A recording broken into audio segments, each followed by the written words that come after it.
أهلا بيكم.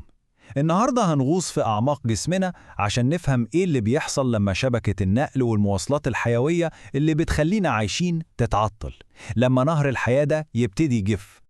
طيب، في الدقايق اللي جاية رحلتنا هتكون واضحة. هنبدأ نفهم النظام وهو سليم، وبعدين هنشوف ازاي بتحصل زحمة على شكل جلطات وايه عواقب انقطاع الدم، وكمان هنبص على مشاكل تانية زي التسريب والفيضان لحد ما نوصل للانهيار الكامل للنظام في حالة الصدمة.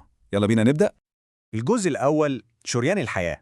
بصوا، عشان نفهم أي عطل لازم الأول نفهم أصلاً إزاي النظام بيشتغل وهو سليم. فخلينا نتخيل جهاز الدوران ده كأنه شبكة طرق سريعة عملاقة ومعقدة جدا.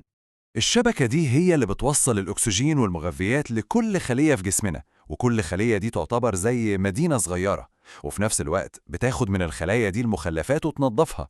يعني هي اللي بتضمن إن كل جزء فينا يفضل عايش وشغال. لكن السؤال بقى اللي بيبدأ كل حاجة: إيه اللي هيحصل لو الطريق السريع ده حصل فيه زحمة مرورية؟ وهنا بندخل في الجزء التاني على طول، الجلطات والانسدادات. دي بالظبط بداية المشكلة، أو زي ما بنقول بداية الزحمة المرورية. وهنبدأ بمصطلحين أساسيين جدا: الخفار أو الثرومبوسيس، والانسداد أو الأمبوليزم. خلينا نبدأ بأول سؤال ممكن يجي في بال أي حد بيدرس الموضوع ده: What is thrombosis؟ الإجابة زي ما مكتوب، هي كتلة صلبة من مكونات الدم بتتكون جوه وعاء دموي أو القلب. ببساطة كده دي الجلطة، وبالتشبيه بتاعنا دي الزحمة الثابتة اللي وقفت في مكانها وعطلت الطريق. والمشهد ده بيوضح الفكرة بالظبط. بنشوف إزاي الجلطة أو الثرمبس بتتكون وتلزق في جدار الوعاء الدموي. في الأول ممكن تسد جزء من الطريق، بس لو كبرت خلاص ممكن تقفله بالكامل. طيب، سؤال تاني مهم جدا: إيه أسباب الثرومبوسيس؟ الإجابة الكلاسيكية للموضوع ده هي حاجة اسمها ثلاثية فيرشو أو بيرشوس ترايد. أول سبب تلف في جدار الوعاء الدموي نفسه. تاني سبب تغيرات في سريان الدم، يعني يبقى بطيء قوي أو مضطرب. والسبب الثالث زيادة قابلية الدم للتجلط، يعني كيمياء الدم نفسها بتتغير وبتخليه أسهل إنه يكون جلطات. أوكي، الزحمة الثابتة دي مشكلة كبيرة في حد ذاتها، لكن المصيبة الأكبر بقى إيه اللي ممكن يحصل لو حتة من الزحمة دي اتكسرت وبدأت تتحرك مع تيار الدم؟ هنا الخطر بيتضاعف. وده يوصلنا لسؤال مهم تاني: What is embolism؟ الانسداد أو الامبوليزم هو أي كتلة، مش شرط تكون جلطة، ممكن تكون دهون أو حتى فقاعة هواء، بتسافر مع الدم لحد ما توصل لمكان أضيق من حجمها فتقف وتحشر نفسها وتسده. دي بالظبط الحتة اللي اتكسرت من الزحمة وبقت زي القذيفة ماشية في الدم. وزي ما احنا شايفين هنا، دي النتيجة الحتمية. الكتلة المتحركة دي اللي بنسميها امبولس بتفضل ماشية لحد ما تتحشر في وعاء دموي أصغر، وبتقطع الإمدادات عن كل اللي بعدها. الطريق ده اتقفل تماماً. طيب، بما إن الطريق اتقفل وصلنا لمرحلة العواقب، إيه اللي بيحصل للمدن والأنسجة اللي كانت بتعتمد على الطريق السريع اللي اتقفل ده؟ الجزء الثالث بيشرح لنا حين ينقطع الدم. الموضوع بيمشي في خطوات متتالية زي الدومينو بالظبط. بيبدأ الأول بنقص التروية أو الإسكيميا، ولو الموضوع ده استمر بيتحول لاحتشاء أو انفاركشن، يعني موت الأنسجة. والمرحلة الأخيرة والأسوأ هي الغرغرينة، لما الأنسجة الميتة دي تبدأ تتحلل. خلينا نمسكهم خطوة خطوة. وأول سؤال: What is ischemia؟ نقص التروية أو الإسكيميا ببساطة هو إن كمية الدم اللي واصلة لجزء معين قلت. يعني دي مرحلة نقص الوقود للمدينة اللي طريقها اتقفل، لسه عايشة بس مواردها بتقل وبتعاني. لو نقص الإمدادات ده فضل مستمر بنوصل للمرحلة اللي بعدها. والسؤال هنا: What is infarction؟ الاحتشاء أو الانفاركشن هو موت النسيج نفسه بسبب انقطاع الدم عنه تماما. هنا مش مجرد نقص وقود، لا، هنا المدينة بتاعتنا بتموت فعلا، أجزاء منها بتنهار تماما.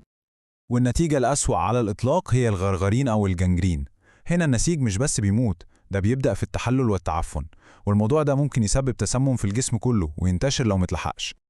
وهنا سؤال مقارنة مهم جدا: ايه الفروقات الأساسية بين الغرغرينة الجافة والرطبة؟ الجدول ده بيلخص كل حاجة. الغرغرينة الجافة بتحصل غالبا في الأطراف بسبب انسداد تدريجي وبطيء، أما الرطبة فبتحصل جوه الجسم في الأعضاء الداخلية بسبب انسداد مفاجئ للشرايين والأوردة، وعشان كده بتكون أسرع في الانتشار وأخطر بكتير.